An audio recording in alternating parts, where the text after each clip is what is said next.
Johnny Depp et Val Kilmer ont refusé le rôle de Brian dans Backdraft de 1991. C'est parti pour les anecdotes du film de Ron Howard. Abonne-toi, on y va.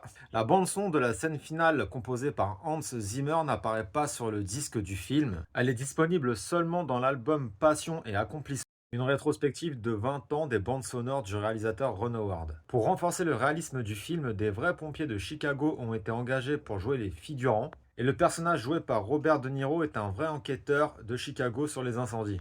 Le scénariste du film était un ancien pompier pendant 3 ans. Il s'est inspiré d'un fait personnel où il avait perdu un de ses coéquipiers dans un incendie. Pendant le tournage, Kurt Russell a passé plusieurs jours avec une brigade sapeurs-pompiers de Chicago.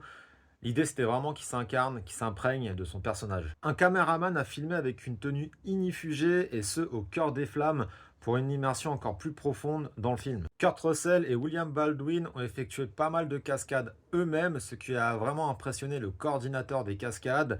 Il a décidé de les créditer à la fin du film dans le générique en tant que cascadeur. Il n'y a pas eu d'effet CGI pour les flammes, ils étaient vraiment réalisés à l'aide de manipulations pyrotechniques pour un rendu et un réalisme encore plus poussé. Voilà, c'était quelques petites anecdotes sur le film Backdraft de 1991. J'espère que ça t'a plu. Si tu en as d'autres, n'hésite pas à me les laisser en commentaire.